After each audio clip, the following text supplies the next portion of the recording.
Hola, buenas noches. Mi nombre es Roberto Beco. No sé si me están escuchando la primera vez que uso el live. Soy parte del equipo de Agape y el día de hoy vamos a hablar de un tema que es muy importante, que tiene que ver con la influencia de los padres en la vida. Me gustaría saber que si me están escuchando puedan comentar, por favor, para ver si se está pudiendo transmitir adecuadamente la señal, si me escuchan, si el audio está bueno.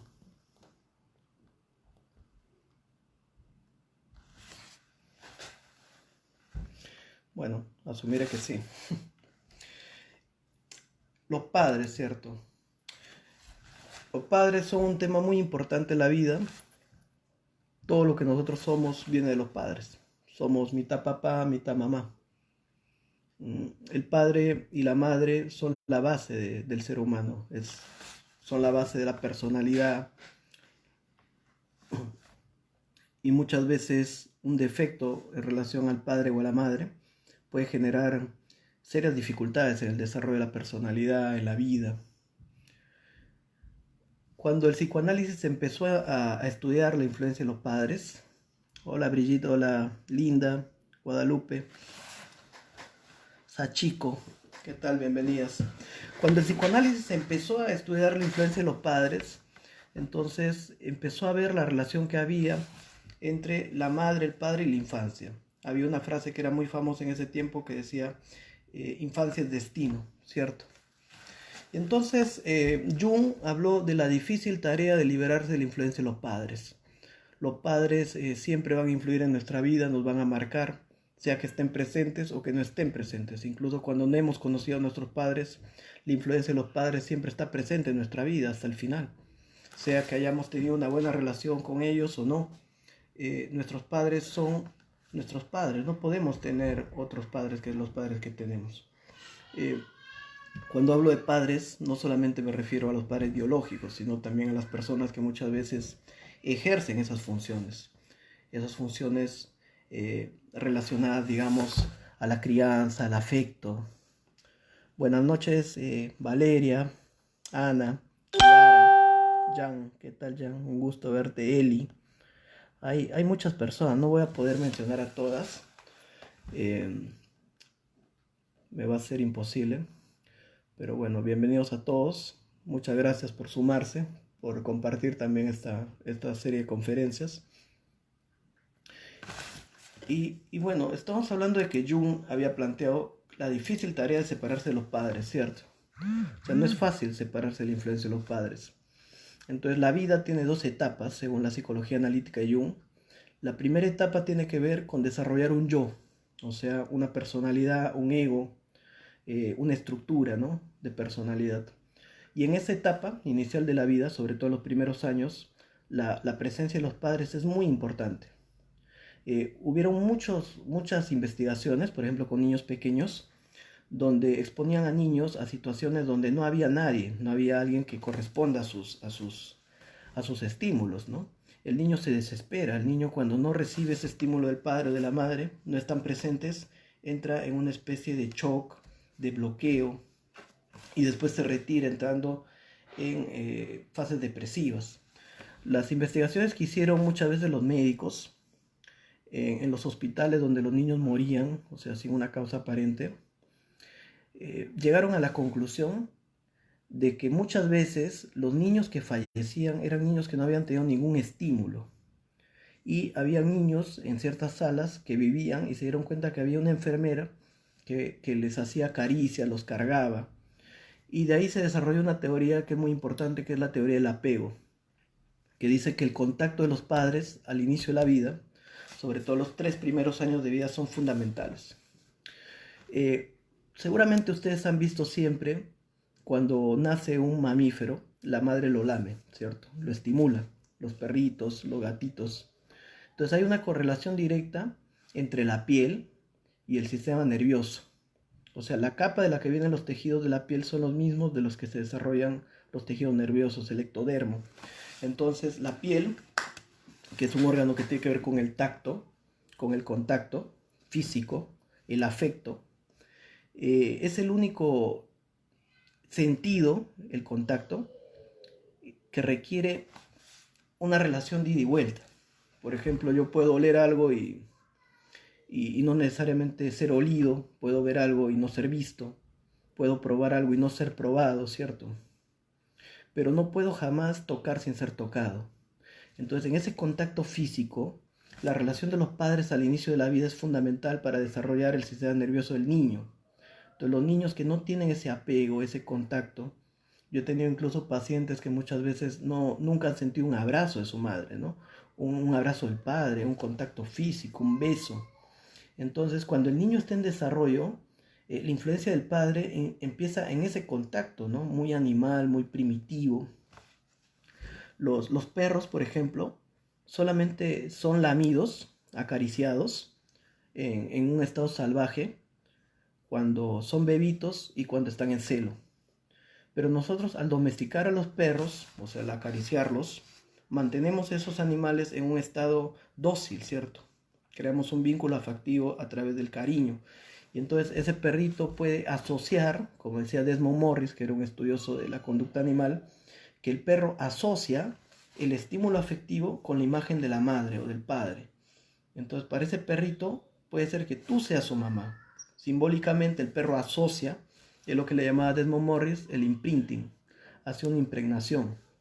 Entonces podríamos decir que hay padres biológicos, pero también que hay padres simbólicos.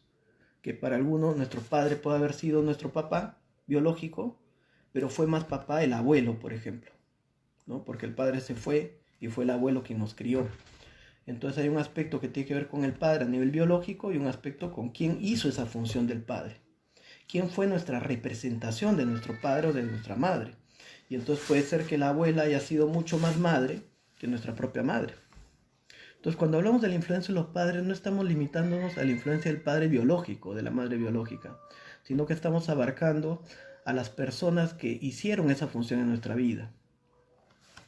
Y entonces partíamos en primer lugar de la importancia del contacto físico, ¿no? Del cuerpo. Se ha visto, por ejemplo, que los niños que no han tenido un contacto físico adecuado morían de deprivación, ¿no? Tenían marasmo, tenían problemas de desarrollo.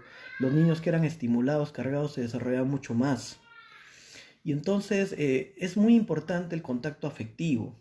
Sin embargo, hoy en día es más frecuente ver que los padres se involucran, por ejemplo, con los hijos, ¿no? En la crianza, en el afecto, pero en las anteriores generaciones la idea de lo que era un padre bastante ausente, ¿no? Que no estaba presente afectivamente, que nunca expresaba su afecto, sus emociones.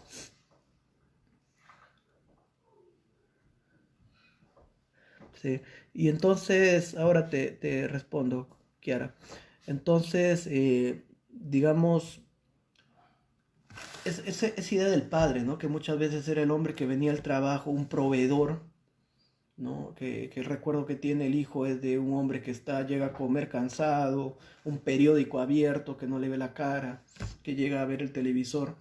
Entonces muchas veces esa ausencia del otro a un nivel afectivo genera también una carencia afectiva, o sea, el no haber tenido padre. Uno puede tener padres presentes físicamente, pero ausentes emocionalmente. Entonces es muy doloroso, por ejemplo, cuando uno teniendo padres es huérfano emocionalmente. O sea, no tiene una persona con quien compartir su mundo emocional, sus necesidades, y muchas veces los chicos, digamos, recurren a pares, ¿no? A amigos, que no son los mejores consejeros tampoco. Entonces, un padre que pueda sostener al hijo emocionalmente, una madre, es una joya dentro del mar, no es fácil, porque muchas veces nosotros también hemos sido influidos por nuestros padres. O sea, no se enseña a ser padre. Y entonces uno aprende de los padres y muchas veces uno quiere hacer las cosas diferente a lo que hicieron los padres y comete otros errores. Entonces, el padre puede influir en la vida de muchas formas, de formas directas, de formas indirectas. Puede influir incluso no habiendo estado, ¿no? En el caso de Kiara, que dice que para su hijo es su papá, o sea, el abuelo, quien es su representación de su padre. Y su papá raras veces viene a verlo, ¿cierto? Porque, digamos, la paternidad, la maternidad son valores y entonces para algunas personas no pueden valorar eso porque de repente en tu expareja, ¿no? El padre de tu hijo, él no ha tenido tampoco esa relación con el padre. Entonces muchas veces un hombre que es padre ¿no? Y que termina la relación por algún motivo con la pareja, se venga, por ejemplo, a través de excluir, de no ver al hijo, ¿no? Y entonces algunos se dan cuenta después de esa ausencia, quieren reparar el vínculo, pero lo que no se le da a un hijo en la infancia difícilmente se le va a dar cuando el niño crece. O sea, generalmente los hijos cuando crecen no quieren tener interés con el padre, no establecen una relación, es un desconocido. ¿Cómo saber que el resentimiento hacia los padres o madres ausentes emocionalmente tiene que ver un poco con el vínculo, ¿no? Digamos, es una necesidad real. Hay personas que a veces no cambian, ¿no? Se mantienen en una dureza emocional, ¿no? Y hay padres que se dan cuenta que han cometido errores, tratan de acercarse. Muchas veces la relación con los padres se sana a través de los nietos, ¿no? Uno se puede sorprender y decir, mi mamá que fue tan dura conmigo, es tan dulce, comprensiva con mi hijita, y entonces, y ahí aparece un sentimiento de resentimiento también, ¿no? Pero muchas veces las personas, los padres, también han sido hijos, entonces es importante esa idea, ¿no? Los padres también son hijos, y entonces uno puede juzgar a los padres, o sea, desde una mirada también de repente idealizada de los padres, ¿no? Creer que los padres son perfectos o que los padres no tienen por qué cometer errores, pero nadie enseña a un padre a ser padre. O sea, básicamente ser padre, disculpen, yo hablo así, a veces digo lisuras, a veces ser padre es cagarla, ¿no? O sea, nadie te enseña a ser papá. O sea, de todas maneras la vas a cagar. Si tú le quieres dar mucho, se va a quejar de que le diste mucho. O después no vas a crear que sea una persona fuerte, capaz de resolver problemas en su vida. Si tú le das poco, de repente se va a quejar de que le diste poco. Si vas a trabajar para pagarle algo bueno, se va a quejar de que no estuviste. Si de repente prefieres estar con él y no trabajar, se va a quejar de que de repente no tenía suficiente. Entonces, en la dinámica padre-hijo, la relación es la siguiente, ¿no? El padre siempre va a ser juzgado por los hijos. El padre nunca va a ser suficiente. Y el padre va a cometer muchos errores, la va a cagar muchas veces. Y el hijo se va a quejar del padre. Y prácticamente esto que se llama el psicoanálisis el núcleo edípico, donde uno se queda en una postura infantil, ¿no? Quejándose del padre, ¿no? Tiene que ser superado con la vida adulta.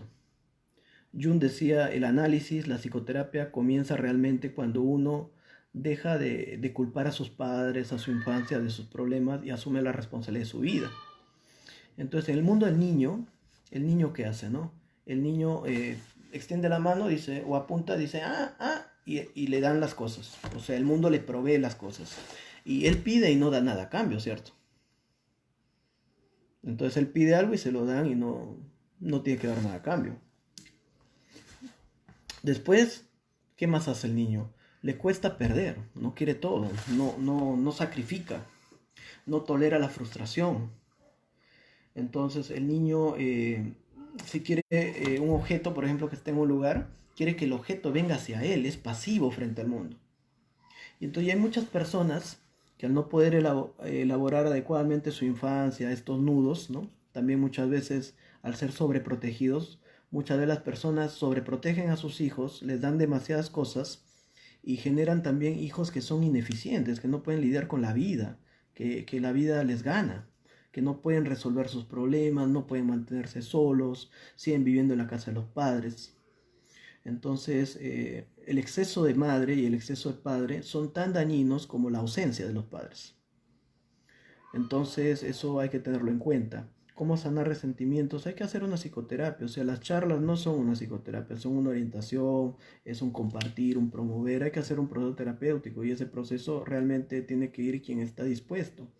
Hacer una terapia no es ir a que te resuelvan el problema con 2, 3 sesiones de una técnica, es ir a sufrir. Hacer terapia es entrar a ver los aspectos más dolorosos de tu vida, tu infancia, es volver a recordar aspectos traumáticos, darte cuenta que de repente te faltaron muchas cosas de niño, que tú esperabas afecto, presencia, que no te lo dieron, que te sentiste juzgado, lastimado, abandonado. Y entonces uno, por esa experiencia, que es dolorosa, ¿no? Cuando uno, el impacto emocional, digamos, que implica el no haber tenido esa presencia afectiva de los padres, lo que decíamos, uno puede tener a los padres físicamente, pero ser huérfano emocionalmente, estar solo, estar abandonado, sentirse sin un soporte en la vida, entonces puede hacer que de repente uno se quede enganchado con esas situaciones que no pudo elaborar y busque compensar esas carencias de lo que los padres le debieron dar con las parejas.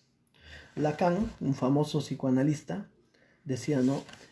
Amar es darle lo que no se tiene a quien no es. Es una frase famosa de Lacan. O sea, ¿qué significa esto? Lo que no me dieron a mí, lo que yo no tengo, por ejemplo, no me dieron amor, entonces yo puedo tratar de darle amor a alguien, ¿no? Por ejemplo, una persona, se ven muchos casos, ¿no? Por ejemplo, mujeres que se meten con hombres que tienen muchos problemas, ¿no? Adicciones, problemas, son disfuncionales, incluso algunos roban, no tienen una estructura, son muy irresponsables, ¿no? Y entonces ya han sido también muy lastimados por los padres. Entonces esta mujer dice, como a mí, yo me sentí no querida, yo le voy a dar mucho amor a esta persona, ¿no? Y si yo le doy mucho amor a esta persona me va a amar, ¿no? Sin embargo, como esta persona es un niño, entonces, y el niño está acostumbrado a que se le dé sin dar a cambio, porque eso es lo que hace el niño, espera que se le dé sin dar nada a cambio. Entonces, mientras más amor se le dé, nunca más va a recibir de vuelta. Entonces, va a haber un momento donde ella va a sentir que lo ha dado todo por él y que él no cambia, que él no la valora. Y entonces muchas veces hay una queja constante en la terapia de pareja, ¿no? Dice, pero yo te lo di todo. Y cuando uno evalúa eso y le dice, ¿y quién te dijo que le des? Entonces muchas veces nosotros le damos al otro, pero no porque el otro nos lo pide, sino porque es nuestra necesidad, ¿no? Porque creemos que dando afecto, dando amor, dando cosas, pagando cosas, dando dinero, de alguna manera el otro nos va a valorar. Y muchas veces en esa dinámica lo que estamos buscando es sentir esa valoración que no hemos sentido de nuestros padres cuando éramos niños. Entonces, el haber crecido con una persona que hacía el rol de papá y mamá tiene alguna repercusión totalmente, porque por más no se puede ser padre y madre. O sea, tú necesitas una figura paterna. O sea, el padre representa una función de lo masculino y la madre una función de lo femenino. Entonces, y eso, cuando digo eso, también hay que ser relativo. Tú puedes tener una madre, pero tu madre ser muy masculina. Una mujer muy racional, muy poco afectuosa, muy poco nutritiva, una mujer más de las cosas como deben ser hechas, del deberías, esto tiene que ser hecho así, más militar, digamos. Y puedes tener una figura paterna que es muy amorosa, muy afectiva, que parece una mamá. Entonces yo, por ejemplo, mi abuelo era muy afectuoso. Entonces, cuando hablamos de la madre y del padre, no solamente estamos hablando a nivel biológico, sino a nivel de las funciones. En el psicoanálisis, lo materno tiene que ver con lo afectivo y lo paterno tiene que ver con la estructura, con el orden. Por ejemplo, nosotros necesitamos tener afecto y orden. Si nosotros solamente tenemos afecto y no hay límites, no hay orden, esos muchachos no tienen reglas, hacen lo que quieren, se despiertan a la hora que quieren, no hay un horario, duermen como quieren. Entonces después van a tener dificultades de adaptarse a la sociedad. No va a poder tener disciplina, organizarse, les va a costar lidiar con la autoridad y al revés, ¿no?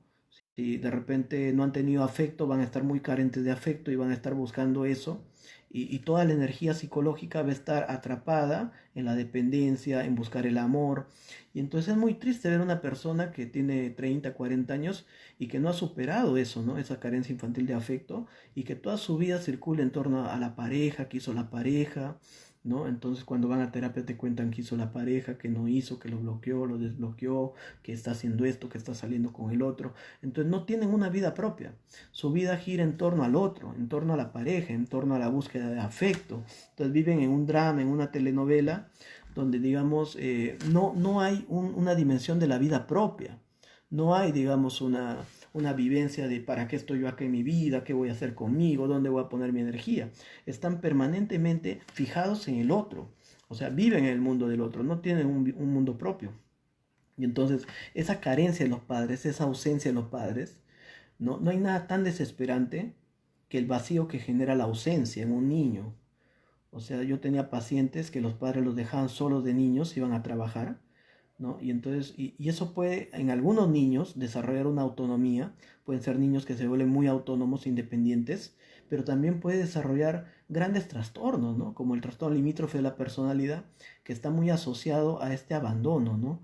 Entonces es como tener hambre y no tener que comer. Entonces existe un hambre de seguridad en el niño, un hambre de afecto en el niño. Muchas personas no relacionan, por ejemplo, su historia personal, su biografía con lo que les pasa. Piensan que las cosas que les pasan son casuales. Y no es así, o sea, todo tiene un origen muchas veces en nuestra vida, en nuestra historia personal, nuestros padres. Incluso la personalidad de nuestros padres tiene un origen en sus padres. Hay que ver el árbol genealógico también. ¿Cómo entender a los padres que lo material no es lo único que buscan los hijos? El cariño es primordial. ¿Cómo hacer entender a los padres? O sea, mira, en realidad cuando uno es hijo, no tiene por qué hacerle entender nada a sus padres. Lo que tiene que hacer es ser independiente y hacer su vida.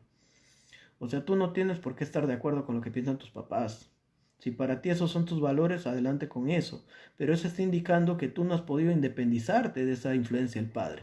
Entonces hay mujeres que tienen 40 años, 3 hijos, 5 hijos, 50 años y que le consultan a su papá sobre cosas de su vida, o que le cuentan aspectos de su relación. Y entonces uno no tiene por qué darle un poder a los padres sobre la propia vida. Uno puede estar agradecido, considerarlos, darle afecto, y así como el hijo tampoco tiene por qué meterse en la relación de los padres como pareja. Entonces, esa falta de límites claros en las relaciones entre las generaciones también es un tema a trabajar a nivel de la terapia familiar, ¿no? Entonces, el padre tiene un derecho natural cuando el hijo nace, porque el hijo es niño. Entonces, esa autoridad que le da la biología de ser tu papá y tienes que hacer lo que yo te digo porque soy tu papá, cuando el hijo crece, ya no se sostiene. Entonces, para que un hijo respete a su padre en la vida adulta, entonces el padre tiene que también tener méritos. O sea, no es suficiente mérito el que soy tu papá para que me respetes. Y eso es algo que no le gusta escuchar a las personas en la terapia, ¿no? Cuando yo hago terapia familiar hay muchas personas mayores que no les gusta escuchar eso. Pero nos enseña mucho a nosotros el respeto a los padres. Pero no se le enseña a los padres, por ejemplo, el respeto a los hijos. Y es también muy importante respetar a los hijos. Por ejemplo, cuando el hijo tiene un gusto, ¿no? Por ejemplo, pongamos que el papá quiere que juegue fútbol, pero al hijo no le gusta el fútbol, le gusta la pintura. Y el padre obliga a ese niño, lo que está haciendo es un abuso existencial sobre los valores de ese niño, sobre la espontaneidad creativa del niño. Se habla del abuso físico, el abuso psicológico, pero no se habla del abuso existencial. Que también muchos niños cuando están pintando le decían, no, ¿para qué pintas? Pintas horrible. Entonces frustran capacidades del hijo porque no tienen que ver con los valores de ellos, con lo que ellos consideran importante en la vida. Entonces muchas veces los padres consideran que el hijo es una extensión de ellos, o sea, y no se dan cuenta que es una persona independiente, que en algún momento se va a ir. Y también eso se complica muchas veces cuando en la relación de pareja los miembros de la pareja no son socios, sino son enemigos, ¿no? Y muchas veces buscan la alianza de los hijos. Y entonces es muy difícil estar en una dinámica entre dos personas que están en conflicto y como hijo estar en el medio. Hay padres incluso que buscan la alianza explícitamente, que le dicen dile a tu papá, o usan de mensajeros a los niños como mediadores. Y entonces no es raro ver que algunos quieren ser después terapeutas de familia o de parejas porque han vivido esas dificultades, ¿no? Y entonces uno como adulto, a la pregunta que me acaban de hacer, no tiene por qué convencer a los padres de nada. O sea, los padres, o sea, tienen derecho a ver el mundo como quieran y ellos con su vida, y nosotros en la crianza de nuestros hijos y cómo vemos la vida, somos quienes decidimos. Pero así como decidimos y queremos esa autonomía, que nuestros padres nos den esa autonomía, también nosotros tenemos que asumir la responsabilidad. Porque es muy fácil volver a los padres. Por ejemplo, ahorita en la pandemia estoy viviendo en un departamento, pongamos, y como no quiero gastar dinero porque me angustia la situación, entonces voy a vivir a la casa de mis papás.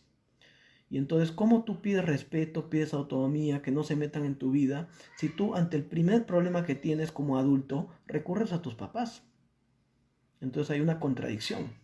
Entonces hay problemas cuando uno, por ejemplo, esta idea no genial que existe acá en los países latinoamericanos, ¿no? No gasten un departamento, no vénganse a vivir acá en el segundo piso y cuando tengan, y eso se convierte en 40 años de vivir con los padres. Y entonces donde eso deteriora el vínculo de la relación porque los padres se meten constantemente a veces en la relación de pareja, ¿m? Donde ya es muy difícil lidiar con dos personas, digamos, que tienen dos culturas diferentes, y entonces vivir con los padres es muy diferente. ¿Qué piensa usted de los padres que interfieren en las relaciones amorosas de sus hijos y los juzgan justificando su pensamiento con el hecho de que no quieren que sus hijos pasen por las mismas experiencias? Es imposible que una persona pase por la misma experiencia que el otro. Acá el problema, Jung decía algo que era muy importante, ¿no? Carl Jung decía, En realidad no son los padres los que tienen que soltar al hijo, es el hijo el que tiene que soltarse. Entonces hay una idea que es un poco fuerte, ¿no? Cuando hablamos en el psicoanálisis, que es la idea de asesinar a los padres. Incluso hay gente que sueña que mata a sus padres, ¿no? Pero ese es un asesinato simbólico. Porque está bien uno depender de los padres, hacerle caso a los padres cuando uno es niño, es adolescente, cuando esté estudiando. Pero si tú tienes 50 años, 60 años, 40 años, tienes una pareja, o sea, consultarle cosas que tienen que ser resueltas por ti como adulto, o contarle temas que son de la relación íntima, ¿no? Entre dos personas adultas, involucrar a tu familia, o sea, es un grave error. Es un grave error.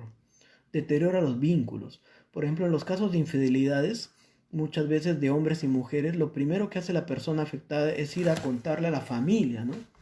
Y entonces muchas veces estaría bueno si la gente se separara con las infidelidades, pero lo que dice la estadística es que la mayoría de gente no se separa, sigue junta. Y entonces después es más difícil lidiar con eso, ¿no? Porque eso se esparce, se empieza a hablar y entonces empiezan a salir detalles de la relación. Entonces es muy complicado. ¿Qué hacer? ¿Qué más me dicen? Bueno, tienen hijos pequeños y poder ser mejores ya con conciencia. Sí, es muy importante ser mejor padre que nuestros padres, ¿no? Intentar serlo, ese es el objetivo.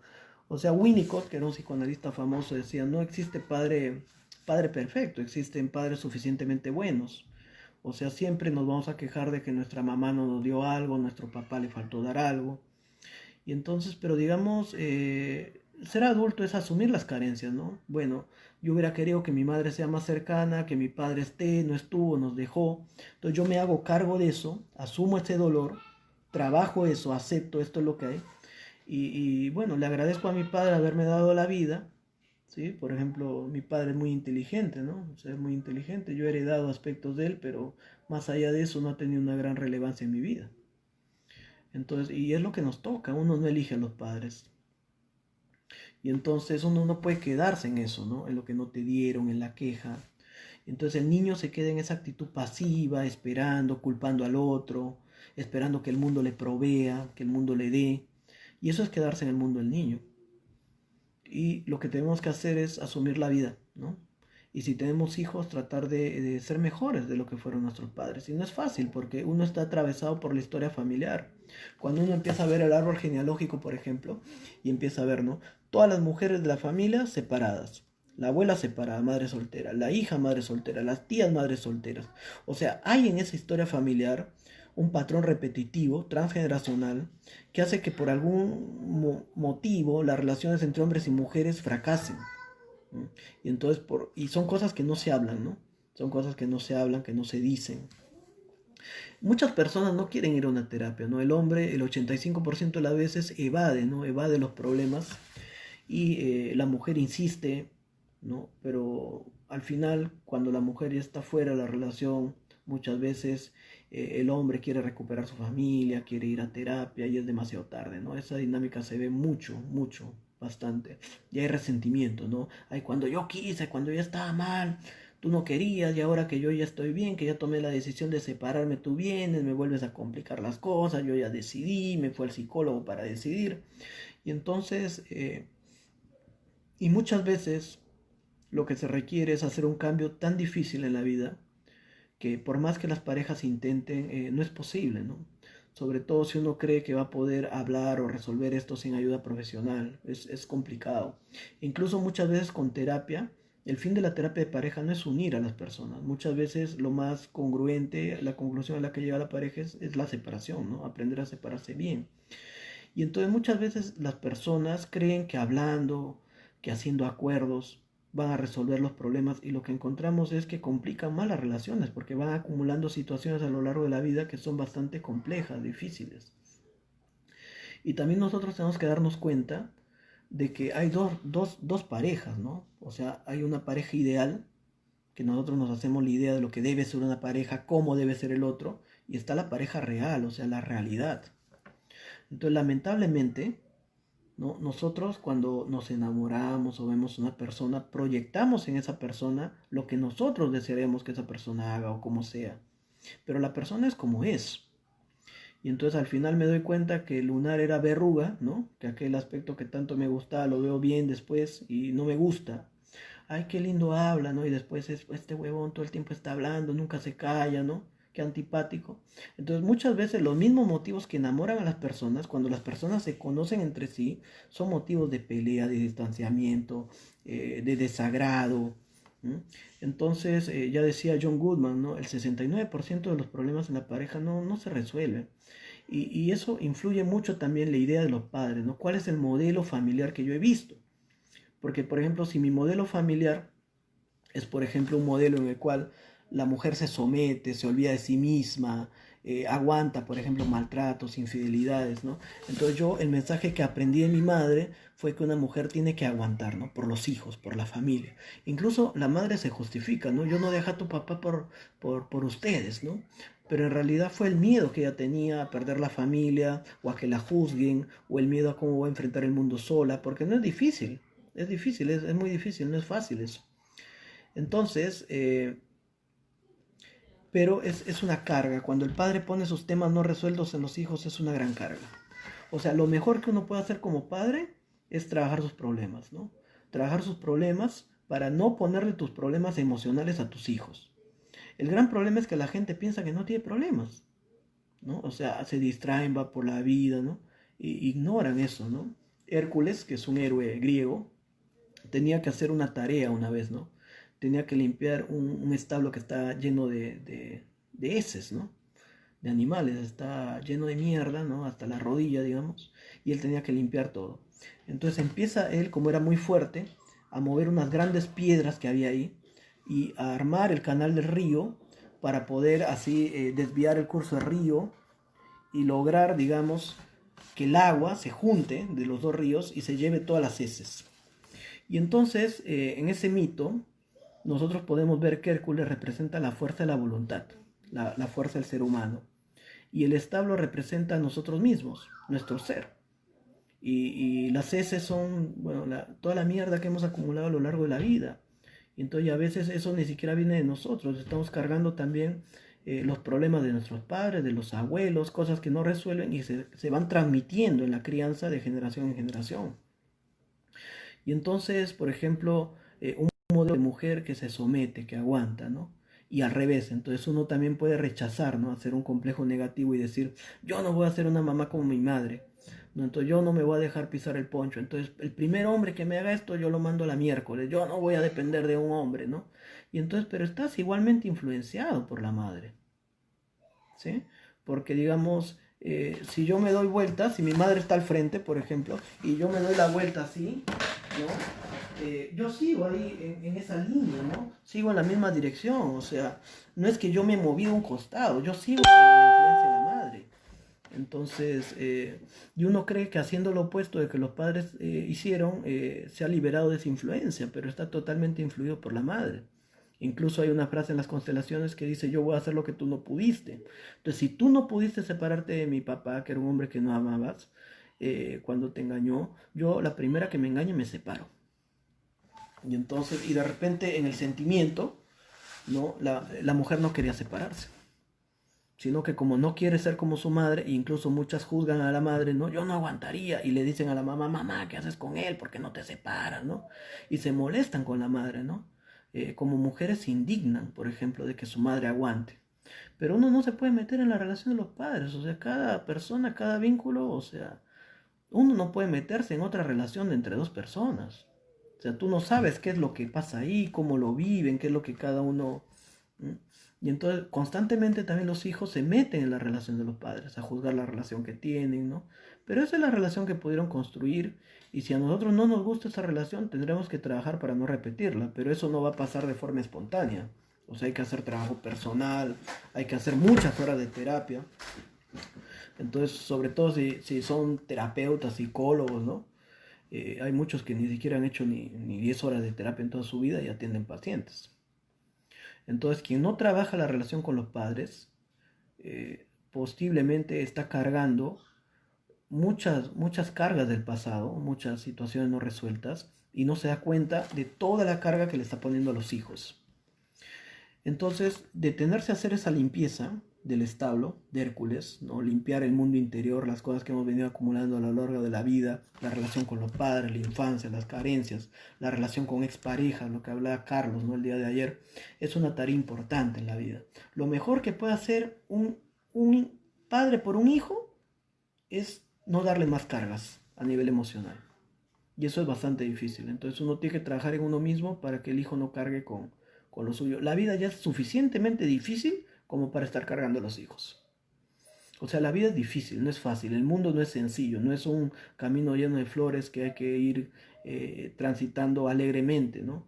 O sea, la vida está llena de retos, situaciones difíciles, complicaciones, dificultades y una mala infancia, una infancia con abandonos, con descalificaciones, con comparaciones. Hay niños que son comparados entre sí, ¿no? Niños que son invalidados en su espontaneidad, niños que son abandonados emocionalmente, niños que son expuestos también a temas sexuales, ¿no? Infidelidades, pueden ya tener una complicación adicional y entonces pues, van a requerir de terapia, ¿no? Van a requerir de mucha terapia, ¿no? Entonces había un chiste donde una mujer estaban las señoras ahí en un club y estaban presumiendo, ¿no? Una decía, ay, que mi hijo me compró un auto, ¿no? La otra, ay, mi hijo me compró un departamento, ¿no? Y hay una señora que dice, ay, eso no es nada, mi hijo hace 20 años va a ver a un psiquiatra y le paga $100 3 veces a la semana para hablarle de mí nomás, ¿no? Y entonces, digamos, la influencia que pueden tener los padres en la vida es tremenda. Así como pueden influir negativamente, pueden influir positivamente los padres, pueden ser un lugar sólido en el cual uno se apoya para enfrentar los problemas de la vida. Cuando uno ve, por ejemplo, la película Batman, ¿no? Batman, el caballero oscuro, con Heath Ledger como Joker, Batman pierde a sus papás, ¿no? Asesinan a sus padres. Y el Joker es, según las últimas películas, la de Todd Phillips, es adoptado, ¿no? Y es un niño que ha sido abusado. Entonces, ¿cuál es la diferencia entre Bruce, ¿no? Bruce Wayne, Batman y Joker? La diferencia no es solamente que recibió una herencia del padre, ¿no? Que es millonario uno y el otro es pobre, sino que uno tuvo esa base en la infancia. Bruce, cuando mueren los padres, cuando él tenía 8 años, tuvo 8 años de cuidado. Los padres estuvieron. Y muchas personas que no saben nada de psicología, de desarrollo de la personalidad, piensan que porque el niño es chiquito y no habla y no se da cuenta y no se va a acordar, entonces no hace falta estar presente. Sin embargo, todas las investigaciones lo que dicen es que los 3 primeros años de vida son los más fundamentales en el desarrollo de la seguridad y la personalidad del niño. O sea, no haber estado en los 3 primeros años es fundamental, causa estragos fundamentales. Está muy asociado a altos niveles de ansiedad, a problemas de desregulación emocional. Dice, la lealtad al padre, dice Mirza, puede darse o gestarse en casos de un padre ausente en el padre autoritario. No entiendo bien tu pregunta, Mirza. La lealtad al padre, si es lealtad, puede ser consciente o puede ser inconsciente. Lo que pasa generalmente, por ejemplo, en el caso de padres separados, y sobre todo en las niñas, ¿no? En las hijas niñas, es que la madre es quien asume la mayor cantidad del cuidado, de la responsabilidad, pero la niña va a preferir al papá, que ha sido el ausente. Entonces va a haber un momento en el proceso de separación de la niña de la madre, porque es más difícil siendo niña separarse de la madre, porque la madre la niña para descubrir su propia identidad como mujer tiene que separarse de la madre. Entonces va a empezar a rechazar a la mamá, a ser agresiva, a rechazarla, ¿no? Y entonces eso puede ser doloroso, por ejemplo, en una pareja que se ha separado, si el padre es ausente y ni siquiera pasa la pensión, por ejemplo, cuando va el papá, la niña se desvive, ¿no? Y entonces, y con la mamá la niña es malcriada, es agresiva, ¿no? Pero eso es así, es normal, porque el niño siempre va a rechazar a quien le pone los límites, el niño va a rechazar siempre a quien le pone las normas, y muchas veces la mayoría de padres somos más permisivos, ¿no? Entonces, por lo general, esa es la dinámica. Y al revés, en el caso del niño, muchas veces el niño va a ser más apegado a la madre, o sea, son aspectos del desarrollo, tienen que ver con el desarrollo infantil. Y entonces muchas veces el padre que está más presente va a ser el padre más odiado muchas veces. Eso es frecuente. Y esa dinámica cambia cuando el niño empieza a ser consciente de la crianza y la ausencia del padre, lo que no le dio, más o menos eso sucede en la adolescencia. Entonces, si una niña ha sido muy pegada a su papel en la infancia, en la adolescencia va a empezar a ser distante, va a criticar al padre, ¿no? Entonces, esos son procesos naturales que surgen en el desarrollo de la personalidad. Entonces, la influencia del padre, comenzamos, ¿no? Recapitulamos. Hay una pareja ideal que nosotros buscamos y hay la pareja real. Y muchas veces nosotros construimos un modelo de familia o de pareja en base a lo que hemos visto en nuestros padres. Si hemos visto una mala relación, podemos nosotros repetir ese patrón y creer que eso es bueno. Entonces, si yo he visto una relación donde hay agresión, donde hay violencia, o donde cada uno se dedica solamente, son comerciantes a producir y no hay afecto, entonces yo termino construyendo esa relación con una persona donde yo trabajo y la otra persona trabaja, y de repente la otra persona que no ha vivido en ese patrón y no está satisfecha, reclama eso y pongamos que sea un hombre o una mujer, no entiende el reclamo, porque el modelo que tiene de pareja, lo que él aprendió es esto, o sea, esto está bien, esto es lo que me enseñaron. Entonces es incapaz de salir de su modelo de familia, de su visión, de lo que aprendió, y escuchar y comprender la necesidad emocional del otro, de la pareja. Entonces muchas veces, inconscientemente, hay una lealtad a los padres de seguir el modelo de pareja que ellos tuvieron, o al revés, ¿no? De hacer las cosas diferentes. Entonces yo sí voy a construir una familia unida. Entonces una chica, por ejemplo, que los padres fueron muy disfuncionales, no tuvo un hogar, ¿no? Y siempre empieza a ver novelas románticas, idealiza el amor. Yo les voy a decir algo sinceramente, ¿no? El amor no es lo más importante de la vida. El amor es un aspecto de la vida. Hay otras cosas más importantes, ¿no? Por ejemplo, ser uno mismo, ayudar a los demás, o sea, hay otras cosas, ¿no? Los hijos, los amigos, disfrutar de la vida. Entonces no todo puede girar en torno al amor. Entonces nos enseñan en los cuentos de hadas, el amor lo puede todo, el amor es lo más importante. El amor es un aspecto de la vida. El amor propio es más importante a veces incluso que el amor de la pareja, ¿no?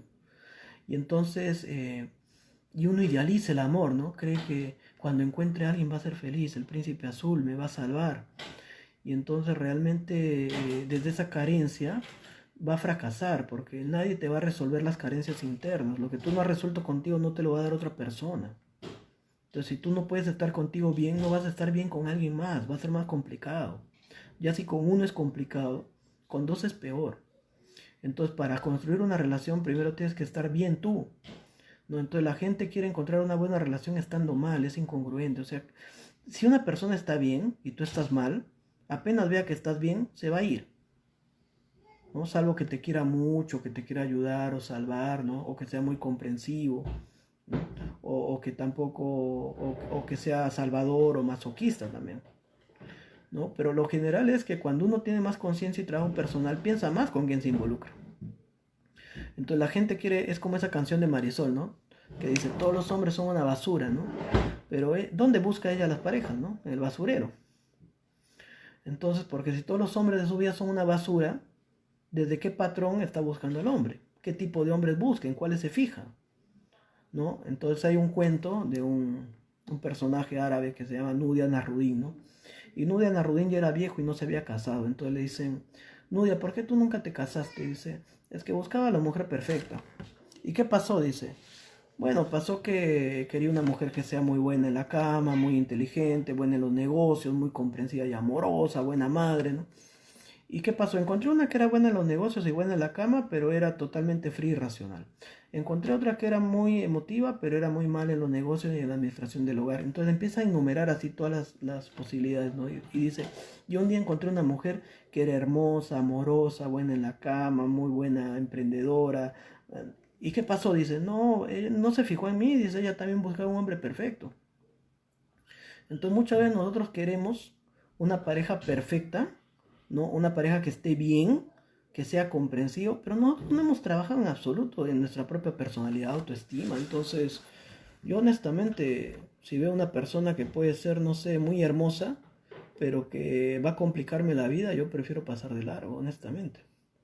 O sea, no vale la pena en la realidad. ¿No? En el amor romántico sí, porque uno proyecta sus fantasías y dice, él me va a salvar. Pero en la vida real, concreta, donde el amor no viene listo, y donde el enamoramiento es la primera fase de una relación y después viene un compromiso, una convivencia, un cotidiano, el costo es muy alto, emocional. Y entonces la mejor forma para encontrar una buena relación es estar bien uno. Entonces ninguna persona que está bien se va a fijar en ti si tú estás mal. Hay un mito que es el mito de Pigmalión. Pigmalión buscaba la pareja perfecta, pero como no la encontró, y él era escultor, rey de Chipre, empezó a esculpir, ¿no? Una escultura, y esculpió una escultura muy hermosa que era de Galatea, una escultura impresionante, y él se enamoró de su escultura, de su obra.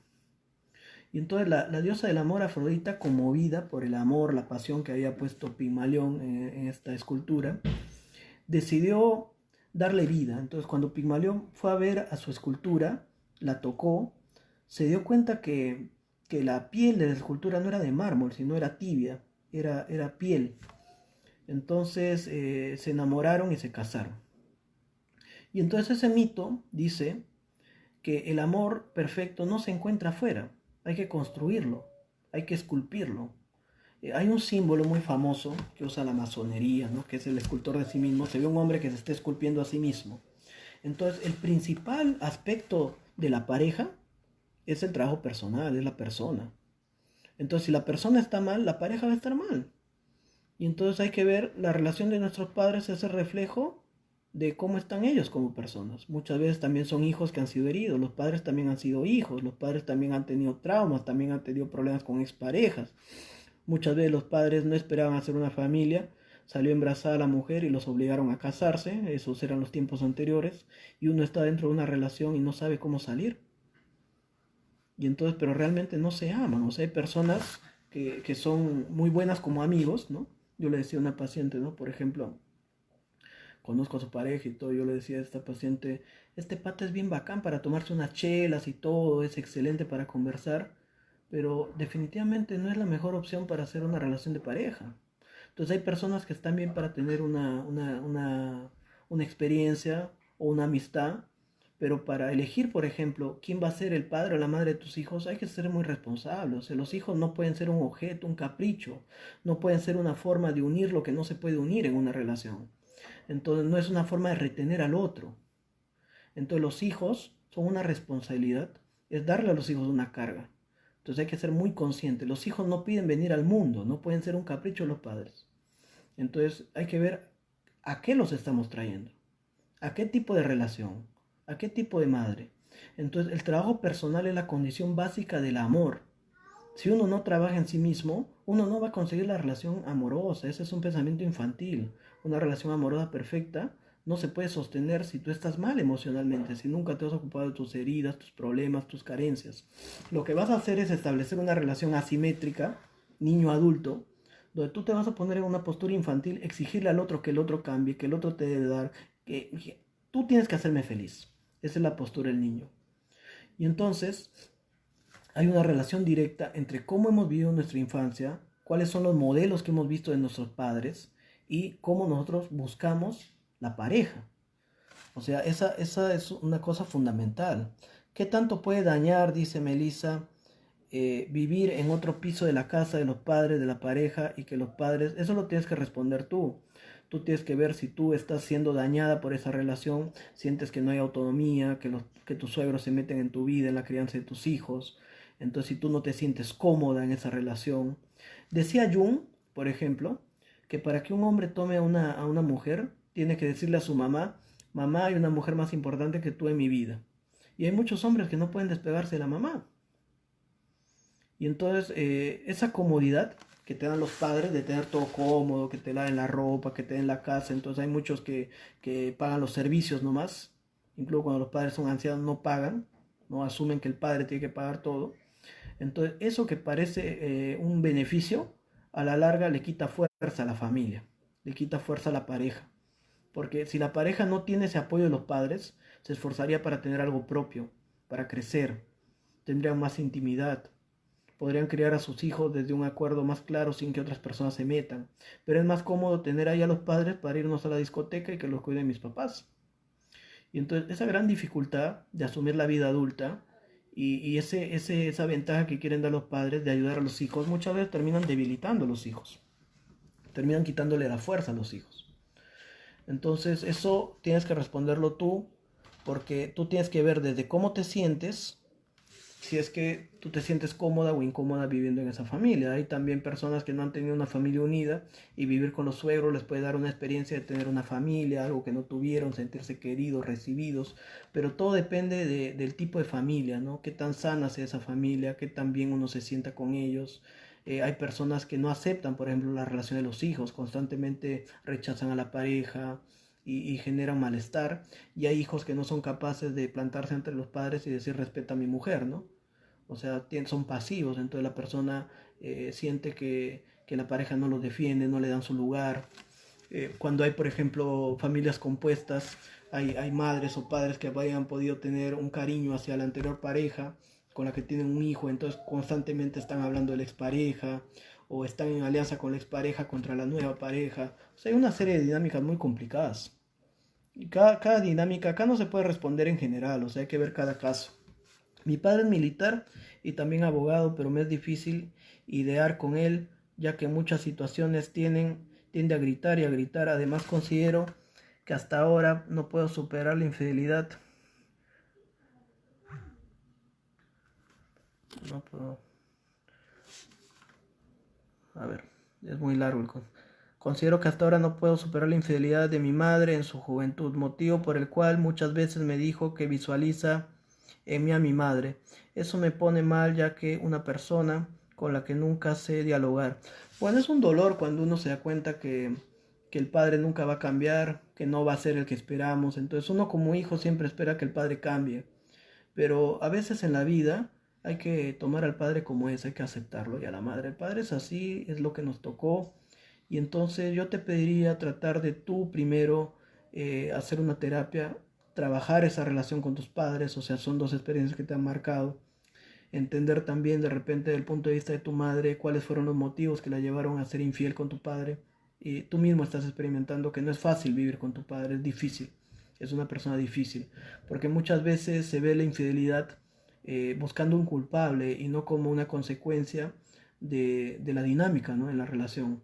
Muchas veces cuando se da la infidelidad ya hay una desconexión, y muchas personas encuentran en la infidelidad una forma de, digamos, de salir de una relación que en el fondo les hace daño, no quieren, ¿no? Entonces, yo creo que eso es un ejemplo de estar atrapado en el mundo de los padres, ¿no? Tú, Dick, por ejemplo, siendo una persona adulta, sigues todavía influido por tus padres, ¿no? Por lo que hizo tu madre, por lo que hizo tu papá. No hablas en ningún momento tú de tener una relación de pareja. Entonces, en alguna medida, uno se queda siendo niño, se queda siendo hijo y no puede hacer su vida adulta. Entonces, la mejor forma es elaborar esa influencia en una terapia, aceptar que tu padre es una persona que ejerce el poder. Y entonces muchas veces el único poder que tienen los padres es el de no validar al hijo. Entonces, si yo te validara, si yo aceptara que tú tienes razón y te escuchara, todo se me cae. Entonces yo necesito afirmar que yo tengo la razón y que tú no. Entonces eso es una constante. Y entonces uno está buscando inconscientemente lo que no le dieron los padres, y a veces uno se puede esperar, ¿no? En su fantasía que cuando el padre se muera, yo voy a estar en el lecho de muerte y por fin ese día antes de morir, él va a decir, hijo, estaba equivocado, yo siempre te quise, ¿no? Y entonces, y es muy triste, ¿no? Es mejor asumir, bueno, mi padre es así, yo tengo esta necesidad desde que era niño de sentirme valorado y escuchado, pero él no lo va a hacer. Jung cuenta, por ejemplo, un sueño de un hombre que había soñado que estaba en una mesa, ¿no? Y entonces esta mesa le recordaba al escritorio de su padre, que era un ejecutivo, una mesa grande. Y entonces, y en esa mesa su padre un día le dijo que estaba decepcionado de él, ¿no? Que no era el hijo que él esperaba. Y entonces este hombre tenía una gran inseguridad ante las figuras de autoridad. Esa mesa podría haber sido también la mesa de la comida, ¿cierto? Donde uno comparte en la familia. Pero el padre de él era un padre que no construía el vínculo afectivo. Los valores del padre era que el hijo tenía que ser un empresario, hacer mucho dinero, y como su hijo no siguió ese camino, su padre lo rechazó. El dolor de este hijo es no haberse sentido amado por el padre, y eso le genera una gran inseguridad consigo mismo, ¿no? Con las figuras de autoridad, hace que se sabotee, muchas veces hace que no quiera tener hijos para no repetir lo mismo. Y entonces uno puede vivir toda la vida con esa necesidad, ¿no? Yo necesitaba que mi padre me dé afecto, que mi padre me valore, o uno puede asumirlo y decir, bueno, es lo que me tocó, voy a trabajar esto y voy a buscar a alguien que me dé eso, ¿no? Una pareja que me dé esa valoración. Y de repente no va a ser tu padre quien te dé esa valoración, ¿no? Entonces no hay nada más triste que estar arando en el mar, ¿no? Buscando en un lugar donde no vamos a encontrar nada. Y eso aplica a los padres, aplica a las parejas. Entonces muchas veces nosotros esperamos que tener algo que no nos dieron y simplemente eso no va a ocurrir. Entonces la influencia de los padres es muy importante. Dice Ana, como enamorada es bueno vincularse mucho con la familia de la pareja, depende cuál es tu motivación, ¿no? O sea, esto no es algo que uno hace evaluando qué conviene, ¿no? O sea, si tu intención es estar ahí para estar al tanto y hacer alianzas, obviamente no es una intención saludable, ¿no? Si es algo natural, ¿no? Que te surge esa vinculación, ese integrarte a la familia de ellos, o sea, sí, o sea, está bien, ¿no? Entonces, pero no puede ser tampoco, por ejemplo, en el caso de que vamos a poner, ¿no? De que este hombre sea un hombre que se ha separado, ¿no? Si tú quieres, por ejemplo, ganarte la lealtad de la familia para que te acepten más que la anterior pareja, eso estaría hablando más bien de una dependencia. Entonces, las preguntas tienen que ser ubicadas en el contexto, ¿no? No podemos nosotros decir esto está bien, esto está mal. Y lo más importante es que cada uno se dé cuenta por qué hace lo que hace, ¿no? Te conviertas en lo que más niegas. Sí, todo el mundo se queja de sus papás y cuando se dan cuenta son iguales, ¿no? Son parecidos. ¿Hasta qué edad es conveniente vivir con la madre? Es lo mismo, Ana, no se sabe, depende de cada uno. O sea, yo creo que mientras más rápido uno se independice, es mejor. Uno va a crecer, va a avanzar. Por ejemplo, hay mujeres que dependen de la pareja, nunca han trabajado, y cuando tienen hijos y la pareja los engaña, es muy difícil después ser autónoma. Entonces esa comodidad, esa conveniencia de no haber tenido que ocuparse de una, después juega en contra porque es más difícil desarrollar la autonomía. Entonces mientras más temprano uno sea autónomo y no dependa, es mejor. Es mejor tener una relación donde no hay dependencia económica ni afectiva. Entonces, porque nosotros nos estamos juntando desde la elección libre, no desde la necesidad o la carencia. Cada persona decide cómo quiere vivir. Lamentablemente la falta de orientación hace que muchas veces cometamos errores.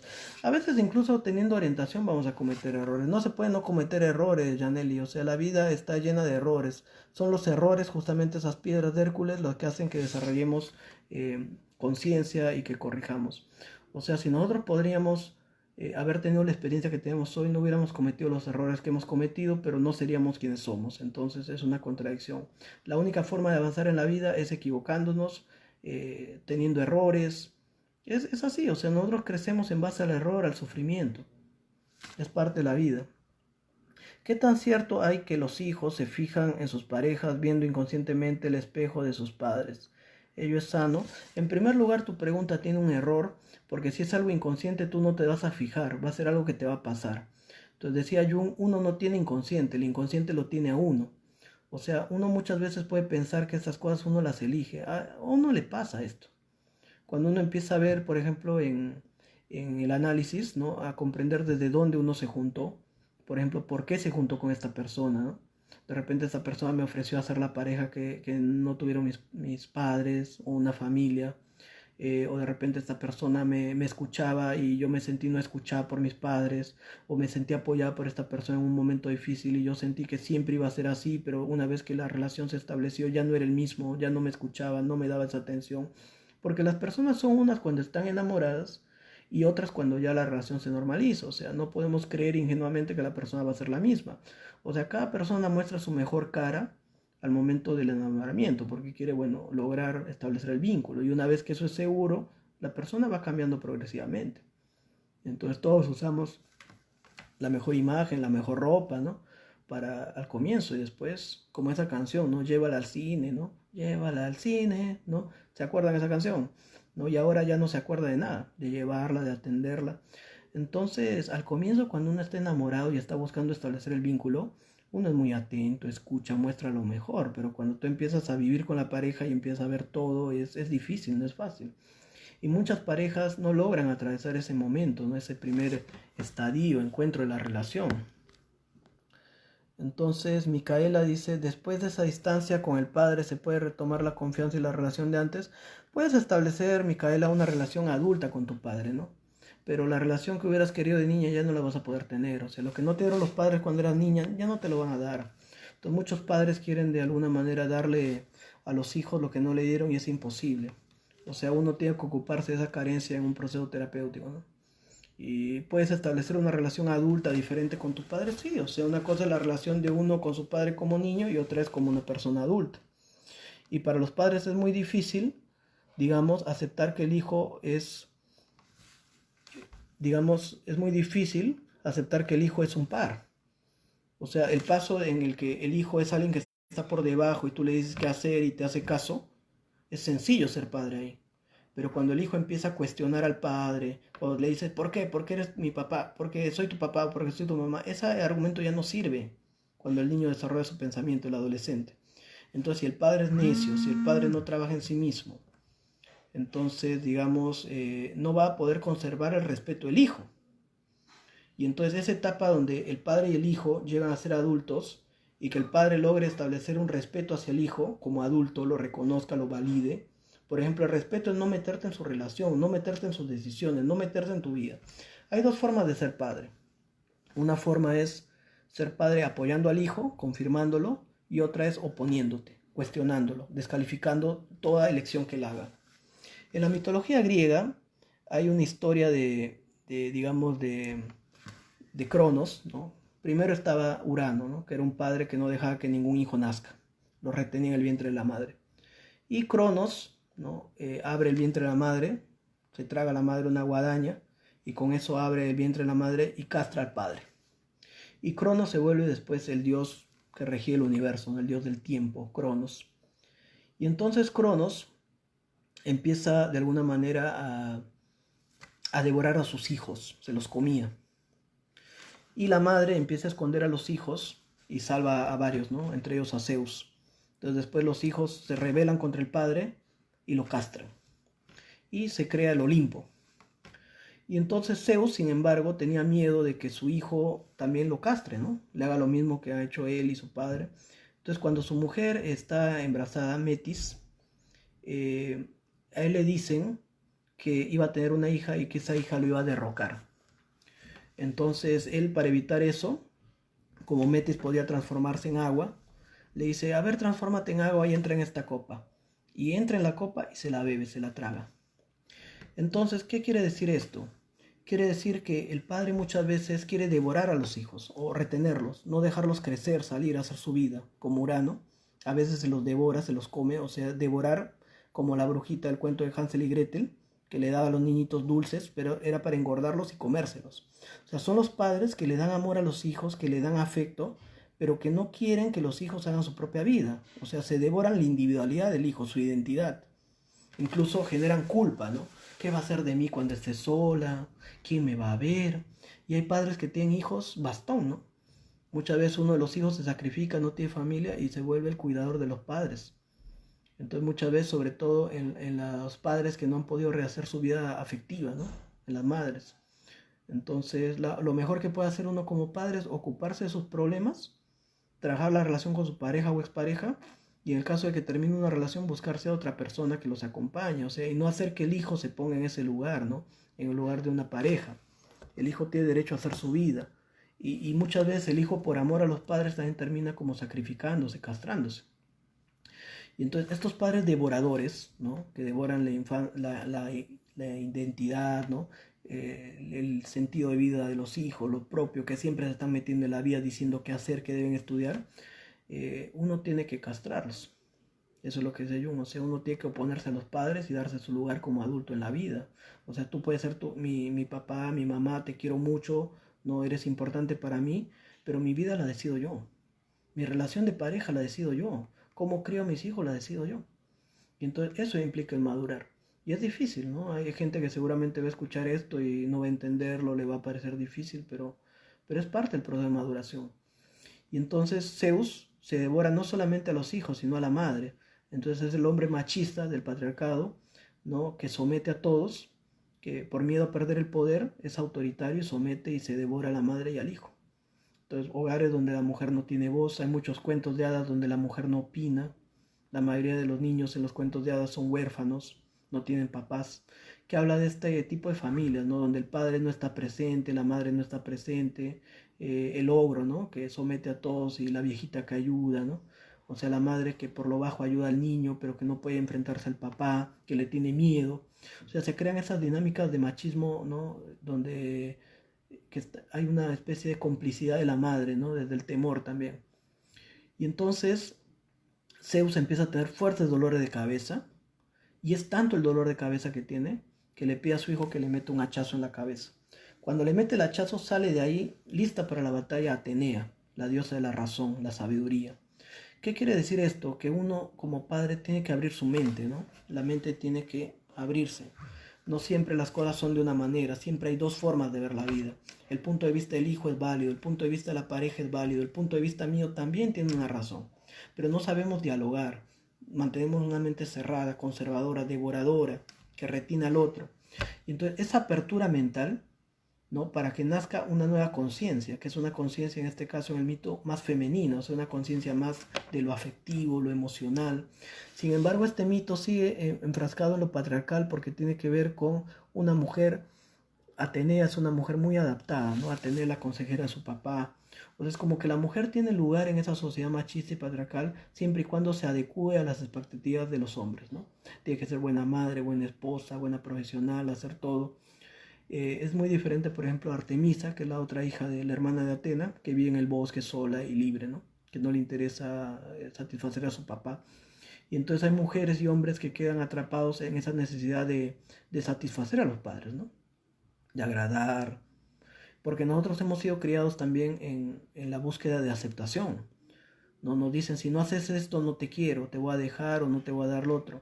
Entonces, y para un niño eso significa la muerte. O sea, si a un niño tú le dices, si no haces esto, si no te comes lo que quiere, lo que la espinaca, te voy a dejar acá que te lleve la loquita, ¿no? El niño se asusta, no discrimina que es un juego o una cosa, ¿no?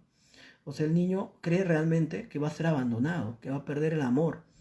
Y entonces uno empieza a hacer cosas que no quiere, a someterse. Le dicen, si no te comes la sopa, no te doy el postre. Entonces te comes la sopa para que te den el postre, no porque quieres comerte la sopa. Y entonces terminamos en un trabajo de miércoles, ¿no? Que no nos gusta, para que nos den un sueldo, en una relación que no nos gusta, solamente para que nos den un poco de afecto.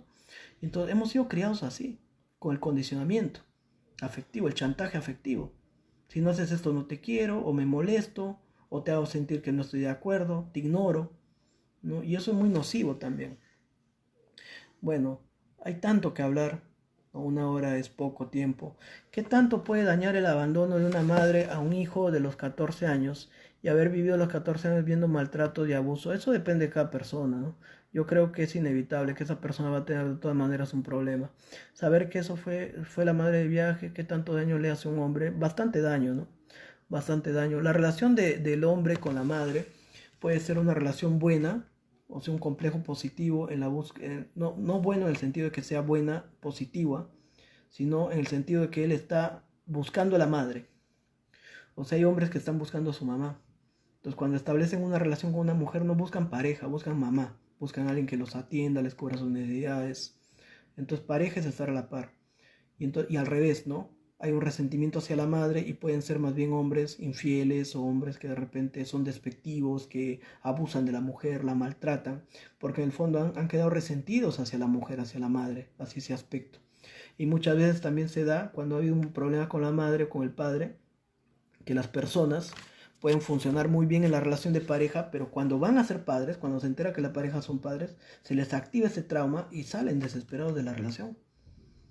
O sea, pueden ser pareja, pero no pueden asumir el compromiso de hacer una familia porque han vivido una herida familiar que puede ser haber visto una imagen del padre muy de repente dolorosa, o si la madre los abandonó de niño, entonces yo puedo lidiar contigo cuando eres pareja, pero no cuando eres madre, porque me recuerda a mi madre, me da miedo, ¿no? Entonces me da miedo fracasar, ¿no? Entonces hay un dolor ahí de la infancia no resuelto asociado a ese trauma familiar.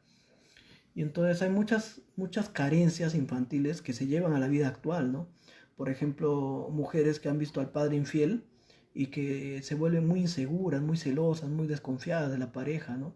Pero realmente no es que la pareja sea infiel, sino que ellos han vivido la infidelidad de los padres. Entonces muchas veces hay madres que le cuentan a los hijos sus problemas, ¿no?, de pareja. Y entonces eso también puede generar inseguridad en las personas, ¿no?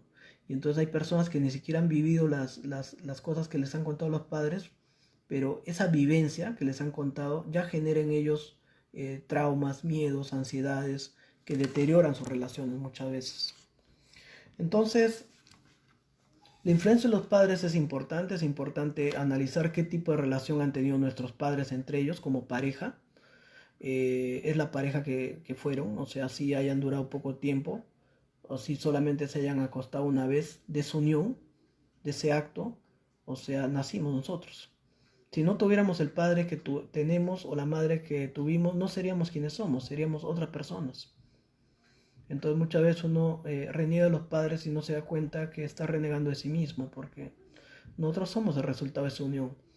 Y si nuestros padres no han podido seguir juntos o tener la relación que nosotros quisimos, es bueno también aceptarlo, ¿no? Decir, me hubiera gustado que ustedes tengan una mejor relación, una relación sana, pero no fue posible. Y tomarlos en el corazón, ¿no? Si no pudieron estar juntos en la vida, en mi corazón yo los llevo juntos como pareja. ¿Sí? Yo estoy agradecido de que me hayan dado la vida. Lo que no me dieron lo trabajaré yo en la terapia o con alguien, o lo trataré de sanar a mi modo. Y trataré de no repetir lo mismo, ¿no? Sabiendo que a veces no es fácil, ¿no? Es todo un reto. Tomar a los padres juntos en el corazón es importante, ¿no? Construir patrones propios de relación, o sea, no basarse en lo que han vivido tus padres, sino en lo que tú quieres, ¿no? Y siempre estar trabajando también cómo ha influido nuestra madre y nuestro padre en nosotros mismos. Hay muchas cosas que se podrían hablar, muchas cosas. En conclusión, los padres siempre te van a afectar directa o indirectamente. Y el exceso y la ausencia del padre va a influir directamente en la vida de la persona. Todos los cuentos hablan de esta carencia. El padre puede estar físicamente presente y ser uno huérfano afectivamente. Uno puede haber sentido que no fue valorado, escuchado, reconocido y puede quedar atrapado buscando ese reconocimiento en los mismos padres, esperando que algún día cambien y hagan lo que no han hecho toda la vida, o buscando eso en otras personas, en las parejas. Y uno queda atrapado en ese sufrimiento. Los padres son lo mejor que le puede pasar a uno en la vida cuando son personas capaces de sostener, de dar afecto al hijo. O sea, una infancia bien hecha, ¿no? Tener una relación, un hogar sólido, es la mejor prevención para tener problemas psicológicos y mentales a lo largo de la vida. Tener un hogar disfuncional puede generar grandes complicaciones, ¿no? Donde adicciones, depresiones, dependencias emocionales, trastorno de personalidad son aspectos comunes en familias que han tenido dificultades, hogares disfuncionales, expuestos a violencia. Por ejemplo, los abusos sexuales ocurren también más dentro de la disfuncionalidad. Eso también marca mucho. Hay que matar a los padres, ¿cierto? Hay que matar a los padres. En el Rey León, el trauma, por ejemplo, de Simba, ¿no? Cuando muere Mufasa y él siente que es por su culpa, no obedeció. Y bueno, Simba está ahí perdido, ¿no? Hakuna Matata, toda esa alegría, o sea, no asume la responsabilidad de la vida, todo el día está hueveando. Y entonces viene este mono, ¿no? Rafiki, que es el chamán de la tribu, y le dice, recuerda quién eres. Y Simba puede ver el recuerdo de su padre, ¿no? Mufasa, que le recuerda cuál era su sentido de vida. Entonces un padre que ha influido positivamente en la vida, una madre que ha sido un tesoro para nosotros, puede ser un gran refugio en momentos de dificultad, pueden ser guías para nuestra vida. Entonces, y los padres trascienden la muerte, ¿no? O sea, ese vínculo, o sea, las enseñanzas de un padre, el afecto que te han dado, va más allá de la muerte, o sea, son algo que uno puede transmitir después también a los hijos, aunque tus hijos no hayan conocido a tus padres. Y también, o sea, el otro lado de la vida, ¿no? Porque no todo padre es positivo, también hay padres que son negativos y tóxicos. Un padre puede ser un gran tesoro en la vida, pero también puede ser una gran dificultad, ¿no? Y esa es la realidad, lamentablemente. Nosotros no podemos decir que las cosas son de una sola manera o que el mundo es totalmente feliz. O sea, el mundo siempre tiene esos dos aspectos, lo doloroso y lo bueno. Y entonces aprender a lidiar con la realidad de la vida es lo más importante que podemos hacer. Ser hijo va a ser siempre sentirse insatisfecho, siempre quejarse de algo. Ser adulto es asumir la propia vida y asumir a los padres como son y como han podido ser. Darte cuenta que los padres también han sido hijos, son personas, tienen carencias. Recordar la frase Winnicott, ¿no? No existe padre o madre perfecta, existen padre y madre suficientemente buenos, ¿no? Que han podido hacer lo que han podido con los padres que han tenido. No ser padre es básicamente cagarla, o sea, cometer errores, porque nadie te enseña. Entonces hay que aceptar eso, hay que tratar de hacer lo mejor que uno pueda, pero uno se va a equivocar mucho con los hijos, o sea, no existe padre que no se equivoque con los hijos, porque los hijos son otra persona, y porque uno puede queriendo hacerlo mejor también dañar como padre. Claro, tú puedes cometer menos errores si recibes una asesoría, ¿no? Si haces un proceso terapéutico, si recibes consejería de cómo criar a los hijos. Y es muy importante no esperar que haya problemas, ¿cierto? Finalmente decir que es muy difícil la tarea de separarse de los padres, que no es solamente un separarse a nivel físico, sino también emocional, ¿no? Separarse de la influencia que pueden tener los padres. Yo digo que es madurez, pero lo principal y lo mejor escudo es la autoestima. Sí, hay que ver, ¿no? Porque la autoestima también muchas veces puede ser una forma de ocultar, ¿no? Una armadura, soberbia, donde uno oculta sus emociones, ¿no? Confundir la soberbia con autoestima, ¿no? También es común en la terapia, gente que se bloquea emocionalmente, se pone una armadura y que realmente no contacta con sus emociones. Ante un padre ausente también puede haber abusos sexuales, claro, porque al no estar un miembro de la familia, uno confía en la familia inmediata, muchas veces los tíos, los hermanos, los sobrinos son los principales abusadores, ¿no? Los amigos de la familia, yo he visto pacientes que han sido abusados cuando los padres están en la casa por pacientes por un sobrino, ¿no? Un primo, entonces hay que tener mucho cuidado con los hijos, con los hijos y hijas, ¿ah? También he visto casos de niños abusados por empleadas domésticas, por primas. Y entonces la herida que puede causar un abuso sexual es terrible. Los padres crían a los hijos con los pocos o muchos recursos psicológicos y existenciales que tienen. Esa es la verdad, pues yo. Lamentablemente uno no puede, cuando es como el dinero, o sea, uno tiene lo que tiene, no puede tener más, no se puede prestar recursos, ¿cierto? Entonces hay que prepararse para ser padre. Gracias a la terapia entendí ese punto, dice Guadalupe Vargas. Sí, Guadalupe, ojalá vuelvas, Lupe. Entonces, ¿qué más? Palomares, eso fue para ti. Bueno, le están mandando su etiquetando a alguien. Entonces, más o menos de esto hablamos, ¿no? Ya nos hemos pasado buen tiempo. Les agradezco su, su escucha. Voy a tratar de responder simplemente lo que están poniendo acá. ¿Cuál es la mejor forma de ayudar a un padre con traumas que es muy dependiente económicamente de uno? O sea, ¿a qué te refieres? ¿Que tu papá es dependiente de ti o que tu pareja depende de ti? No, no entiendo. O sea, si tu padre tiene traumas y es muy dependiente de ti, tú estás haciendo la función del padre de tu padre o de la madre de tu padre. Que eso es frecuente también cuando la hija se pone en el lugar de ser papá de sus padres. Porque, por ejemplo, ese padre muchas veces puede haber no tenido padre, haber sido abandonado y se quedó ahí y no desarrolló su capacidad. Y entonces los hijos asumen ese rol del padre de sus padres. Eso es muy frecuente también. Entonces, lo que pasa es que cuando uno se pone en ese rol, mantiene a los padres como niños. Entonces, lo mejor que uno puede hacer es ayudar a que los padres asuman la responsabilidad saliendo de ese lugar, por doloroso que sea. Es complicado, o sea, a veces uno tiene que ir a terapia para entender eso.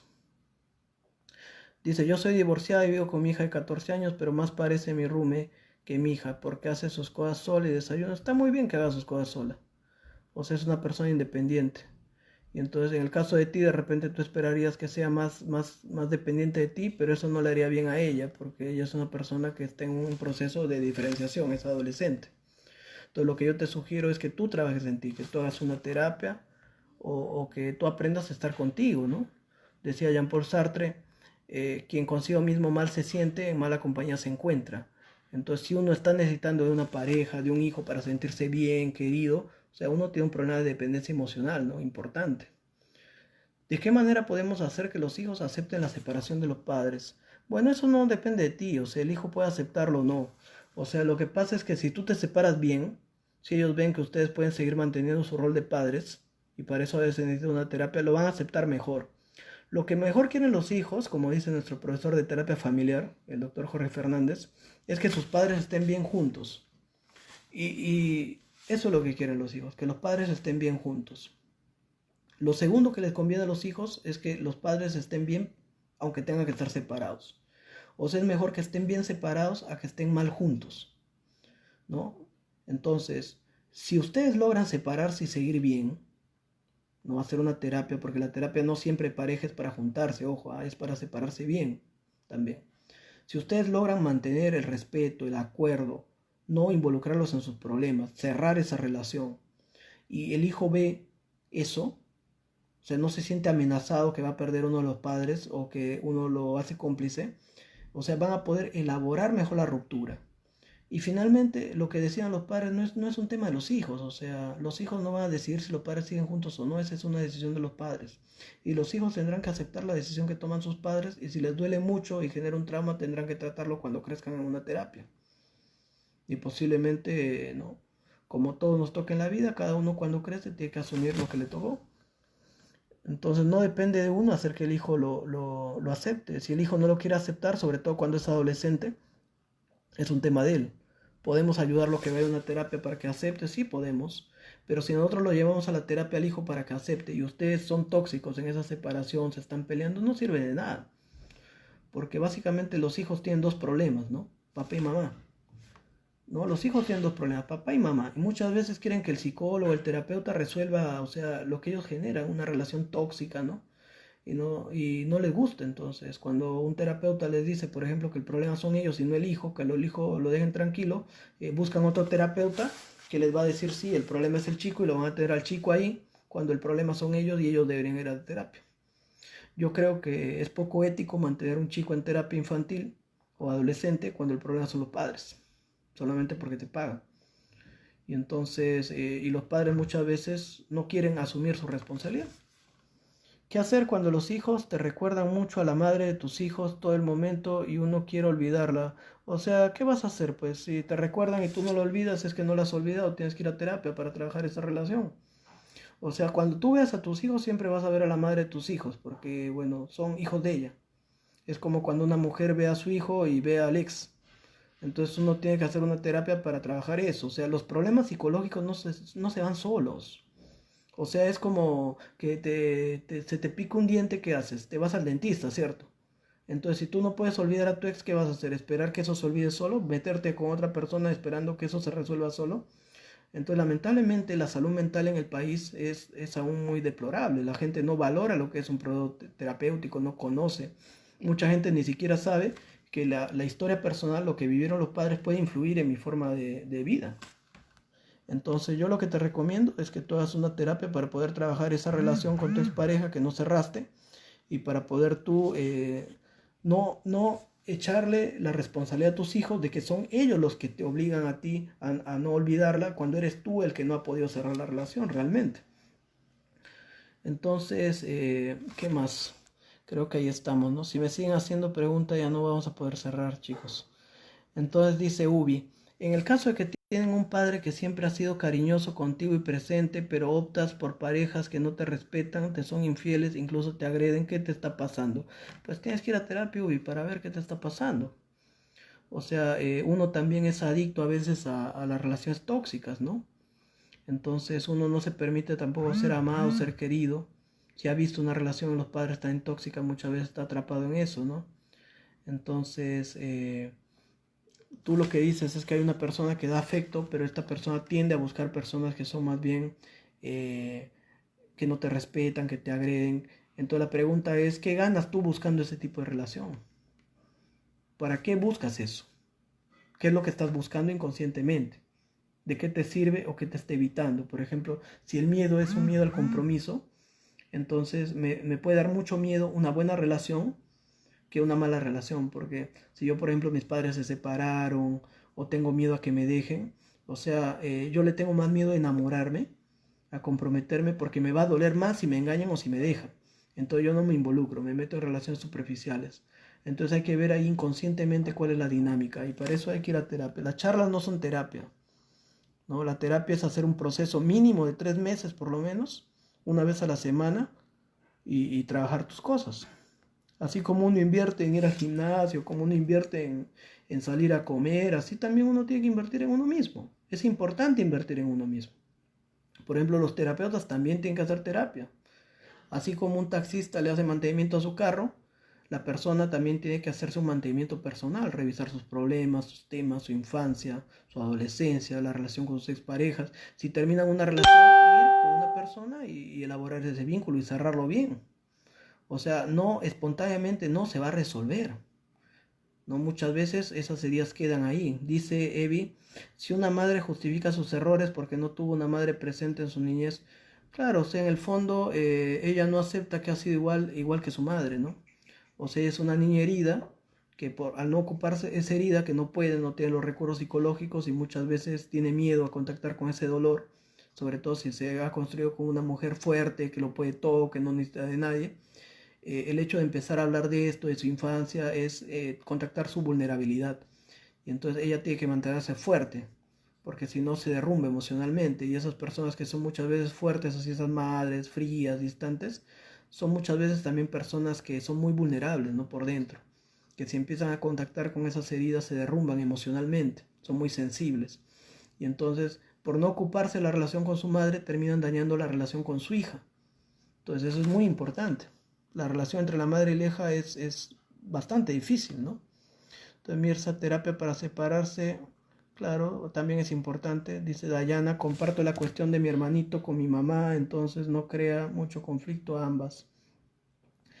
Comparto la custodia, dice, ¿no? De tu hermanito. Entonces tú no deberías haber compartido la custodia de tu hermano, o sea, tu hermano tiene que asumir, bueno, tu madre tiene que asumir esa custodia, tú no deberías hacerlo. Yo soy más la del dinero y ella vive con él. Entonces hay una situación que tú has asumido por amor a tu madre, a tu hermano, pero no es tu lugar ser el padre ausente que que tu hermano no tiene, ¿no? Supongo que es un padre de otro compromiso de tu madre, pero tú estás en un lugar que no te corresponde, o sea, a nivel psicológico. Y también sería bueno que vayas a revisar eso, ¿no? El día de mañana vamos a hacer una sesión especial los días sábados para responder puro preguntas que tengan ustedes sobre temas de pareja, ¿no? Si la gente quiere que le solucionen por chat, dice, sí, pues la gente quiere que le solucionen por chat gratis, todo. Y no es así, ¿no? Estos son orientaciones, no son terapia. Es una terapia, es como que tú tengas una infección, ¿no? Un problema médico y quieras que por internet te resuelvan los problemas. O sea, la parte psicológica es igual de importante que la parte física. O sea, hay que dejar de restarle importancia a los problemas emocionales. O sea, hay que quererse, hay que ocuparse de uno, hay que invertir en uno, en su salud mental, en su emoción. A mí no me interesa que ustedes pidan terapia conmigo, con nuestra institución. O sea, no es el fin de esto, o sea, que ustedes se consuman en un instituto determinado. Pero es importante, digamos, también que la gente se dé cuenta que las soluciones no se van a dar recibiendo consejos por internet o por charlas, o yendo a talleres o se van a sanar espontáneamente. Uno tiene que ocuparse de sus heridas emocionales. Eso es importante. Entonces uno no valora eso, ¿no? Muchas veces los psicólogos, los terapeutas, ¿no? Invierten grandes cantidades de dinero en formarse, en estudiar en una universidad, en capacitarse, en hacer su terapia, en supervisar. Y entonces las personas que no conocen de lo que es un tratamiento, creen que es que alguien les vaya a decir algo nomás. O sea, ignoran que el profesional ha estudiado, se ha capacitado, ha hecho un proceso, ha llevado terapia. También no llegan casual ahí porque les gusta la psicología, llegan también con sus propios errores, problemas y dificultades. Son personas que han sufrido y que han lidiado con ese sufrimiento y han convertido ese sufrimiento en una forma de ayudar a los demás. Entonces hay que valorar el tiempo de los demás, hay que valorar el conocimiento de los demás. La gente que se dedica a la terapia, a la sanación, es gente que ha invertido en su propia sanación, que lee, que se capacita, que forma, ¿no? Entonces eso es muy importante. Entonces hay que valorar la salud mental, hay que valorar a los profesionales de la salud mental. O sea, no es gente que te va a dar un consejo que ha leído en un libro. Entonces eso son cosas importantes. Quisiera saber cómo curo las heridas de la infancia. Bueno, yendo a terapia. No, la terapia no es la solución a todo, ¿no? Hay gente que puede sanar sin ir a terapia también, pero digamos, la terapia puede ayudar bastante. Y tampoco ir a terapia es solución, ¿ah? Porque si tú vas donde un terapeuta y solamente vas a racionalizar, a justificarte, a que te digan que la culpa es de tu pareja, entonces no vas a sanar nada. Entonces ir a terapia tampoco es garantía de resolver los problemas, ¿ah? Y si caes con un mal terapeuta puede ser peor también. Entonces hay que saber dónde uno va, hay que preguntarse bien si uno está dispuesto a ir, porque la terapia no es algo mágico que te va a dar una pastilla y te vas a sanar.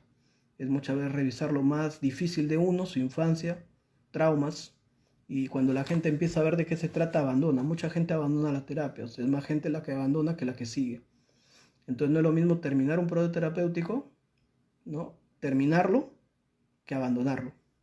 Y la gente abandona cuando empieza a tocar los puntos más difíciles. Entonces si una terapia te genera depresión, resistencia, vergüenza, incluso despersonalización, muchas veces es una terapia que está haciendo efecto porque está tocando aspectos esenciales de la persona, ¿no?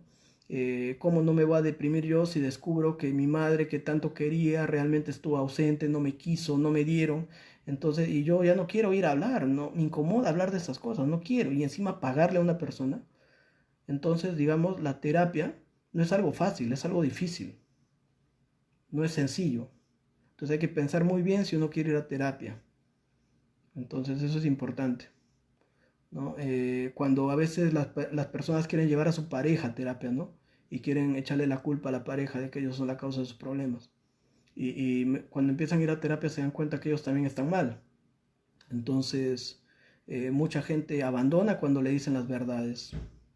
Yo soy un terapeuta que soy muy sincero, ¿no? Le digo a la gente lo que veo, entonces a veces no con todos me llevo bien con los pacientes porque mi labor es ayudarlos a darse cuenta de lo que les pasa. Entonces uno porque el paciente te va a pagar no va a ser complaciente y va a dejar de ver lo que ve, de decirle, solamente para que el paciente siga viniendo. Entonces muchas veces el terapeuta, cuando es sincero, no le interesa perder un paciente si es que el paciente realmente no está comprometido o dispuesto a verse, ¿no? A sanarse. Entonces eso es importante y es muy diferente, lamentablemente en este país, muchas personas que ofrecen terapia no se han formado, no han supervisado, ¿no? Entonces no es suficiente ir a la universidad 5 años para dedicarse a atender parejas, por ejemplo, a tratar gente, hay que formarse, hay que capacitarse, es una cosa muy, muy delicada también. Y la invitación es que a que ustedes se den cuenta, o sea, que por acá no se van a resolver temas que requieren ser tratados, ¿no? También los padres son un arquetipo de nuestras futuras parejas. No, pero nuestros padres influyen mucho en lo que buscamos en las parejas, ¿no? O en lo que no buscamos. Entonces hay esta influencia. Y mientras más conscientes seamos de cómo influyen, más conscientes vamos a decidir las parejas que tenemos. Entonces estamos sobre la hora, nos hemos pasado media hora. Les agradezco su tiempo. Los invitamos a seguir siguiendo el Instituto Ágape. El próximo viernes voy a hablar, me parece, de la dependencia emocional. No recuerdo bien cuál es el tema. Pueden poner sus comentarios acá en el video para seguirlo respondiendo. Me despido, muchas gracias. El día de mañana los esperamos a las 9 para responder solamente preguntas que tengan sobre temas de pareja. Vamos a tratar de estar la mayor cantidad de miembros del equipo que podamos. Y bueno, les agradecemos por su tiempo, ¿no? Si nos pueden ayudar a darle like a la página, a compartirlo, les agradeceremos bastante, ¿no? Muchas gracias. Entonces nos estamos viendo el viernes, mañana y después.